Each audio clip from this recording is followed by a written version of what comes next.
Hello, and it's a beautiful Tuesday fall morning here. So thanks so much for joining me for another edition of Podcast Live with Green Team Academy podcast. And today's topic is story time. I was very excited to be with you today. I've been getting a bunch of stuff ready for my book, and it will be available on Amazon shortly as a print book. So a few people have been asking, I just want to get the paperback version. So that will be happening shortly. So I've been reading it a lot to myself, and there's so many great stories in there and so many cool things that I thought I would just give you the experience of story time so you can just sit back and relax this morning or whenever you're listening to this.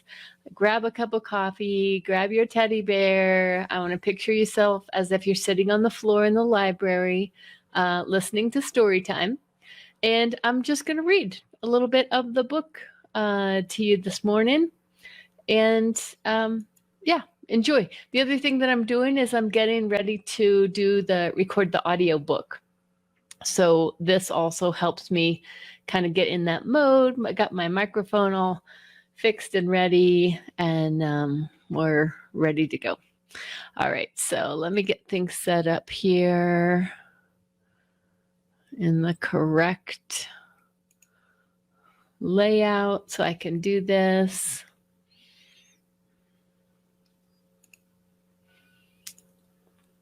Okay. All right, so here we go. So this is Climate Action Challenge, a proven plan for launching your eco initiative in 90 days. And I'm starting with the note from the author. This book is about climate action and so much more. The coronavirus pandemic hit in March 2020, just as I was finishing the first draft of this book. Within weeks, billions of people around the world were on lockdown, ordered to stay home to minimize the spread of a new and deadly virus. At first, people asked, when will we get back to normal? But it didn't take more than a few weeks to realize this was different. We would never go back to that previous normal. A friend in Australia had told me the same a few months earlier.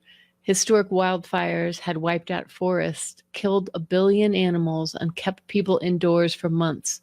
After the fires stopped, she said, "We can't go back to how it was. We don't want to. That normal was the problem."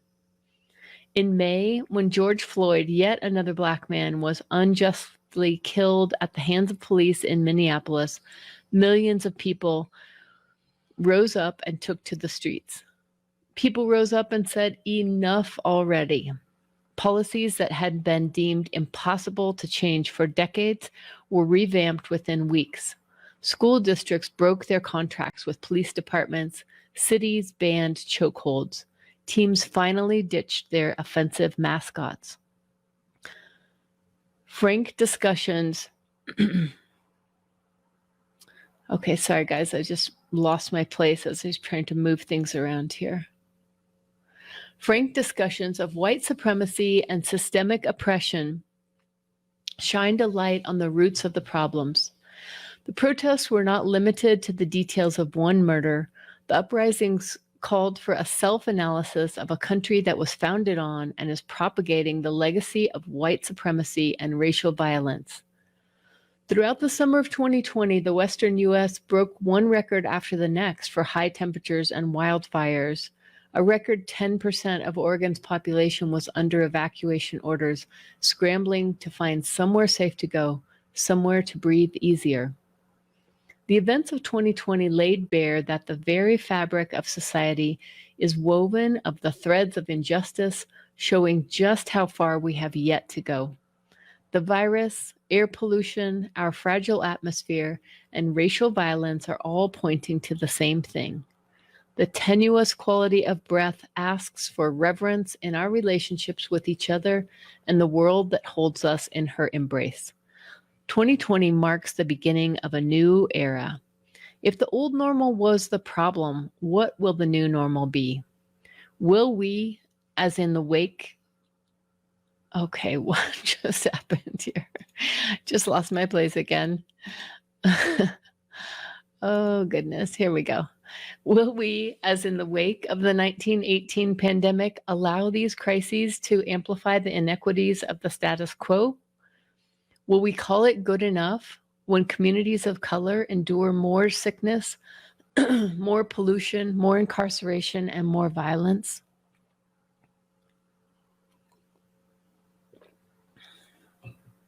Is it okay for the most affluent among us to cause the most pollution, weaken our fragile atmosphere, and turn a blind eye as less affluent nations and communities suffer? Will we settle for a society that values some lives less than others? Or will we figure out how to create a more just, verdant, and harmonious world? In this historic moment, we are presented with a choice. We can go along blindly with our conventional but ineffective and uncaring ways, or we can turn to indigenous wisdom and to nature herself to become apprentices and faithful stewards of our only home. We can stop waiting for someone else to fix everything for us. We can unleash our creativity, our love, and our brilliance. We can step up and become the leaders that we've been waiting for all along. What say you, my friend? Shall we?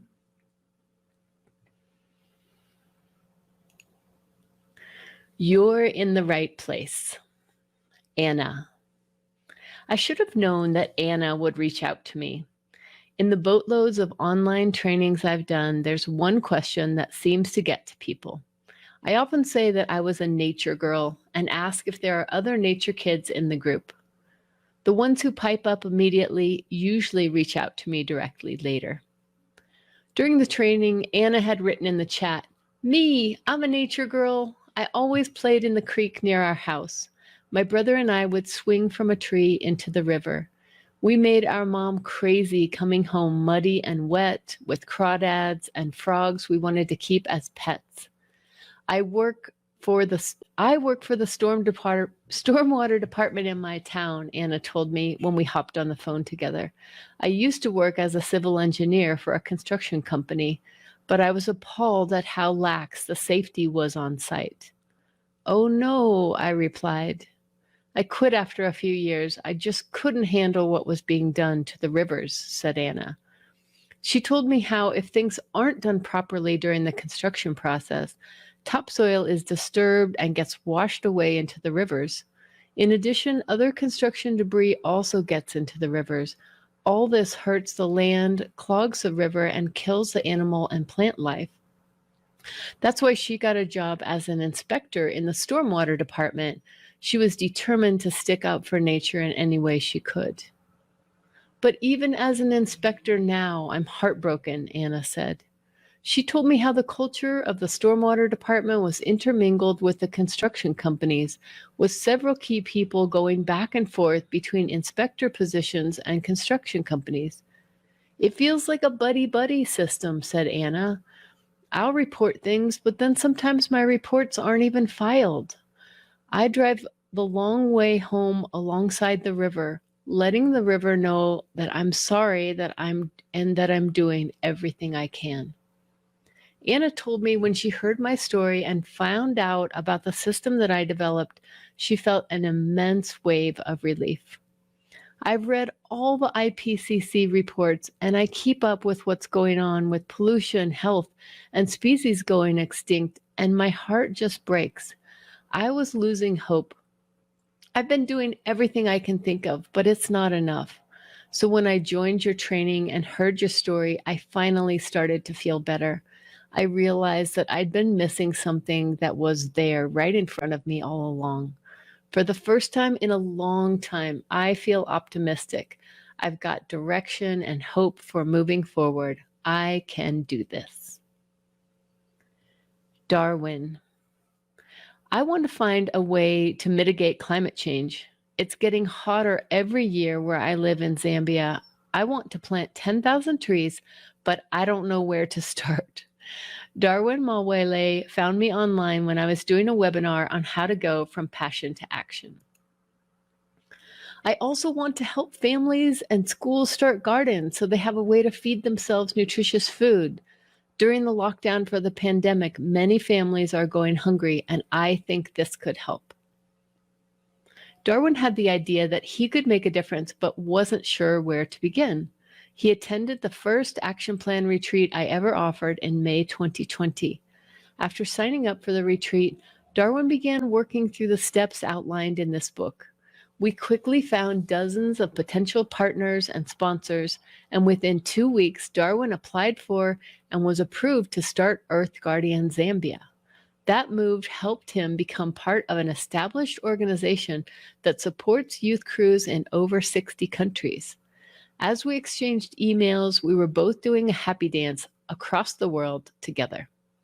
Darwin's project idea quickly began taking root, and this is just the beginning of his story. Laura.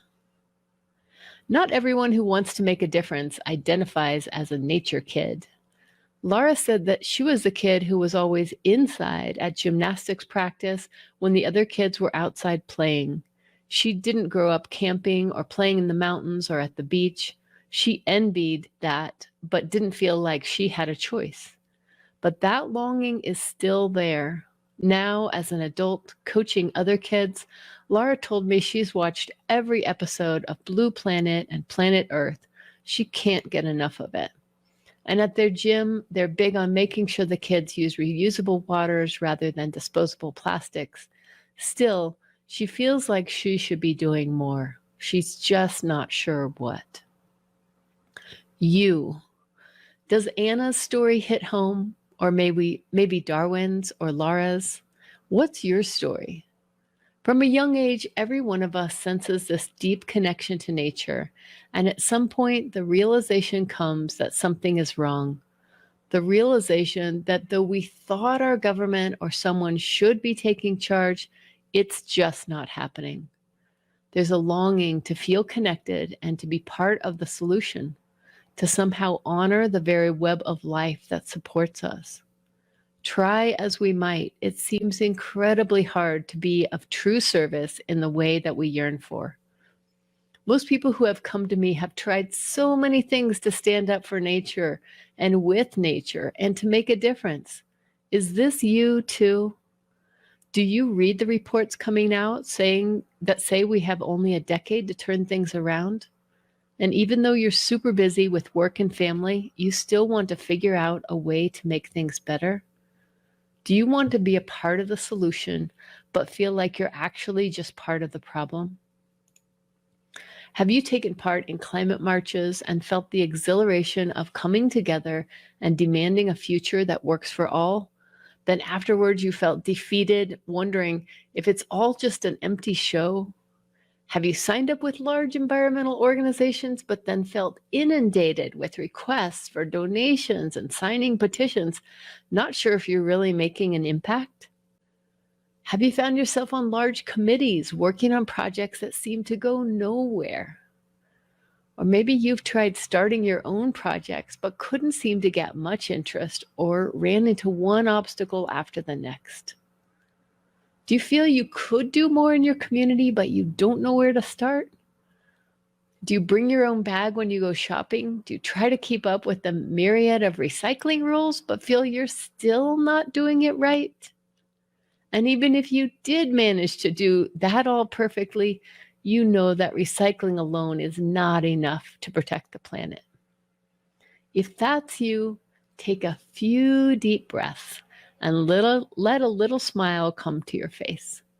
Believe me when I tell you that the fact that you haven't been able to make a tremendous impact yet is not your fault. You're exactly where you're meant to be, and I'm so glad we found each other. Welcome, my friend. You're in the right place. I'm going to show you how to move away from frustration and step into exciting results within 90 days. Wouldn't that be a welcome change? We're going to do that together. But hold tight for a minute. Before we dive into that, I want to tell you my story.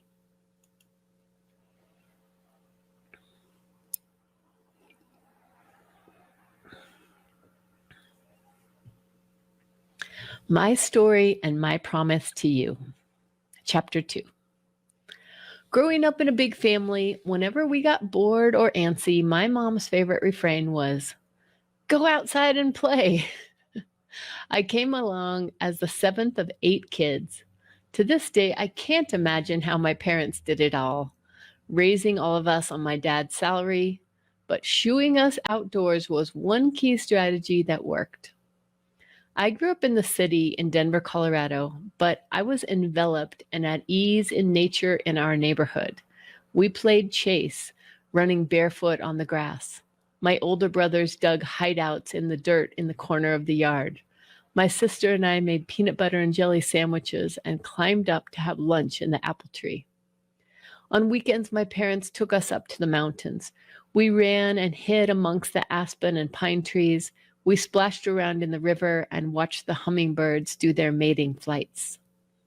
In that big family with so much going on, I felt kind of invisible, or like a bit of a burden. But outdoors, I felt at home.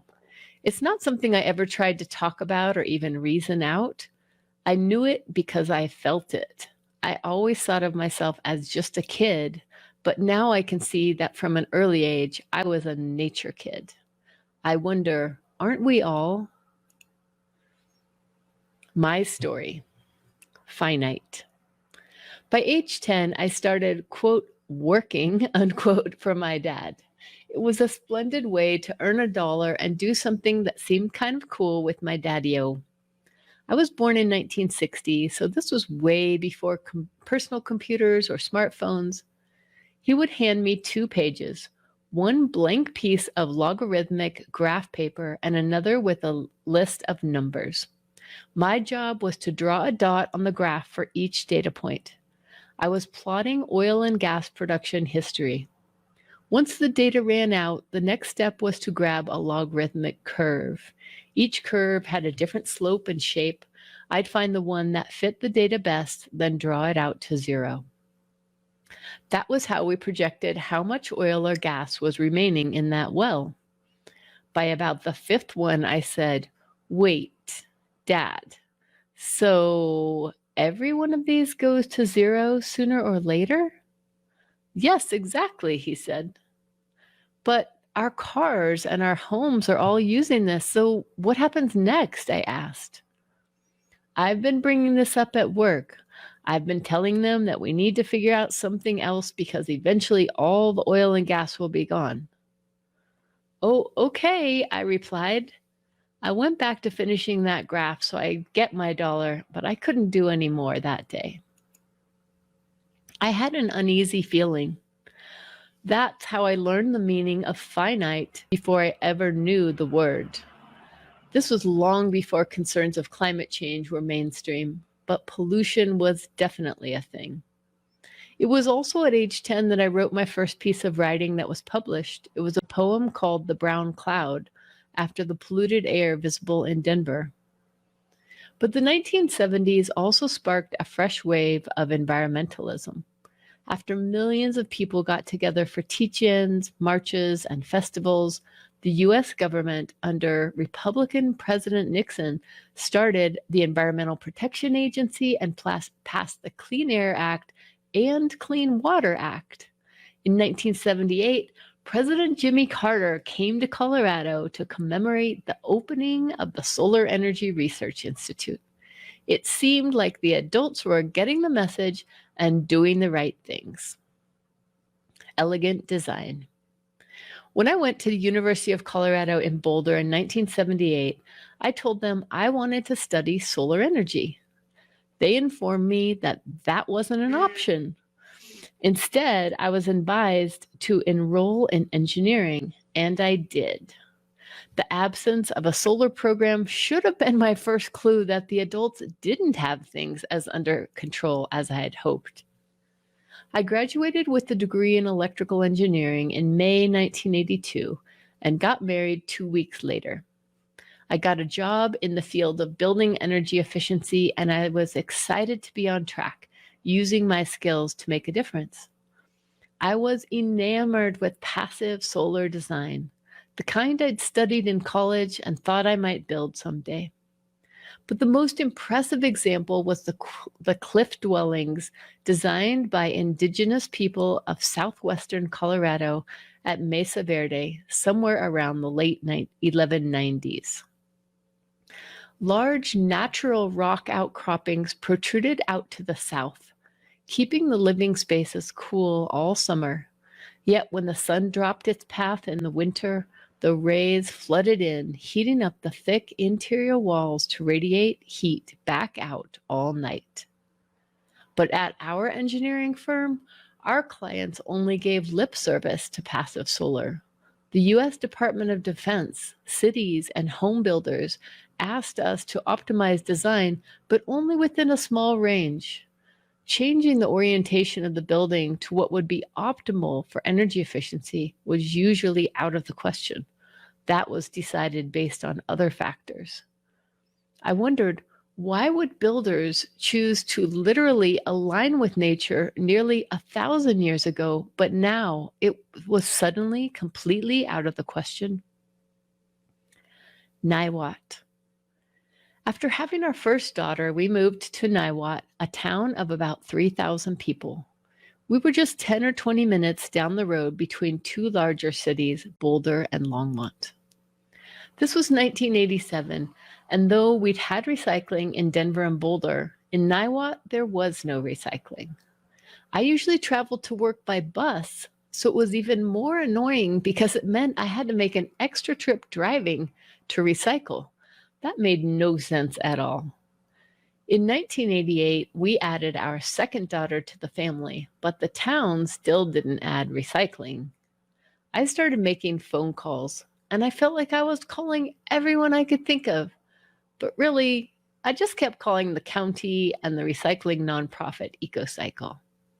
Little by little, there was more interest. After 100 or so phone calls over a couple of years, Niwot got a recycling center. Woohoo! It's there and it's in use today. I received an award as an eco champion. Exciting, right? We moved away in 2004. But you know what? After spending 17 years in Niwot, the recycling center was there, but I had built nothing beyond it.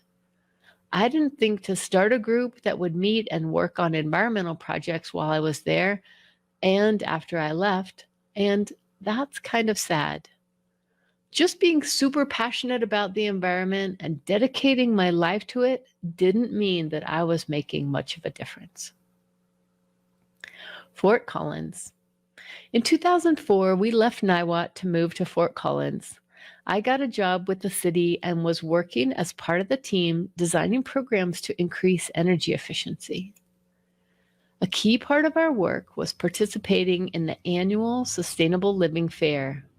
Our department hosted a booth complete with a bicycle-powered lighting efficiency experiment.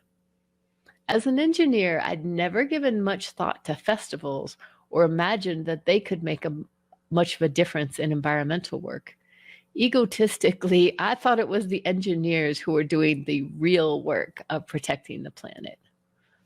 People came from near and far to participate in the multi-day festival. Kids with faces painted like butterflies were running on the grass. Local musicians played under a tent. The vendors were not only selling, but also teaching about native plants, solar, gardening, and more. Another tent hosted workshops all weekend with neighbors and experts sharing strategies for living in harmony with the earth.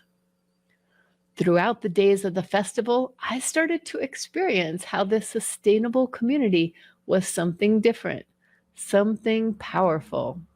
That event left an impression on me, even though I didn't recognize that it had until much later. Doubt. I moved a few more times. I continued working as an engineer in what had promised to be my dream career, but doubt was starting to creep in. I was finding that time and time again, the expected results for our projects didn't materialize. It started when I worked for a big controls company, and the controls weren't always able to do what was sold. I was the one installing the systems, working with customers, and in the spot of having to try to appease them as they expressed their disappointment and frustration. And in another position, we were encouraging cities, counties, and school districts to take on multi-million-dollar energy efficiency projects. Our company was responsible for reviewing the measurement and verification reports. Frequently, the reports showed that the expected savings just weren't there. There were lots of reasons, maybe excuses, for why this happened in each case, but the result was it left me doubting my career path. I knew that my purpose was to be a positive force for protecting and caring for the planet. But was I? Walkabout. I was ready for a change. In 2007, recently divorced and with my kids both off to college, I went to Ghana to learn drumming and dancing for a month. Every morning, we'd start by singing to the drummers, calling them to drum for us. We'd then dance for an hour and take drumming lessons for another hour. In the afternoons, we'd do one more hour of lessons. It was a fascinating experiment in each person doing their best and adding their own style while working towards group cohesion. One night, I went out with two of my friends to a local jazz place. There was no one else on the dance floor. One of my friends said, "Hey, the dance floor is empty. You go out and dance and we'll video you." Holding up his phone, he encouraged me and waved me on. "Wait, what?" I said. "Why?" Exasperated, he said, "Because you have to express yourself." When I got back from Ghana, I had a hard time fitting back into my engineering role. My shell had been busted wide open and there was no going back. And Lord knows I tried. I got certified to teach English, and in 2010, I headed to South Korea. Within 3 years, I worked as an English teacher in 3 different locations, teaching students from age 6 to 60. In the last school, with no curriculum on hand, I had free range to teach whatever I want. I taught sports, art, music. We invented games, learned songs, and painted cherry blossoms. I didn't know it at the time, but those experiences in community in Ghana and in South Korea were labs for how to be creative, work hard, build relationships, and have fun. Little did I know that might have been exactly what I needed all along. All right, so I'm going to go ahead and stop there with story time. And I hope that that kind of whet your appetite a little bit for reading more of the book.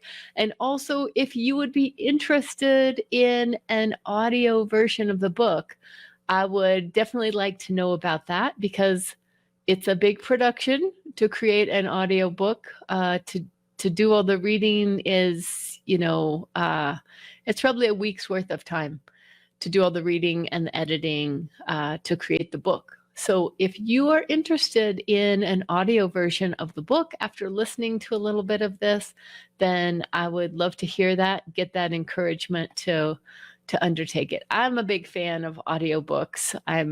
I love to listen to them again and again. And so it's a project that I want to do. Just wondering if people are interested. And thank you for the comment. Bigger al-Islam Kabanda, who is also known as Samuel, who is in Korea at the moment, says, enjoying the voices as sweet as the book itself. Oh, that's so nice. Anyhow, all right. So it's been very nice hanging out with you today, and I'm excited. So September 30th is the last day that you can register for our 2020 International Climate Action Challenge. And basically what we're doing is we're demonstrating the principles of the book. We're demonstrating that idea. Nobody has to wait. We can all, if you want to solve racial justice issues, if you want to solve problems with air pollution or water quality or plant trees, you can do it. You can get started in our challenge with all kinds of support and training. And so we'd love for you to sign up, jump in, and you'll be able to use the book and the workbook. We do weekly live trainings. You can hop into the portal and meet mentors and other challengers from around the world and get coaching so that you can stay on track and make a difference. Because that's what it's all about here, is that for decades, hundreds of years, we have not been on the right track, but now we're up against the wall. Either we figure it out or it's the end of humanity. And so it's an exciting time. And what we do matters. And if we're being effective, not just like talking about it or thinking about it, but actually being effective.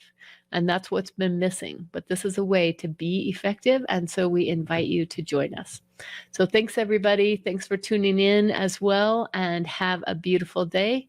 And remember, the time for action is now, because there is no planet B. See you soon.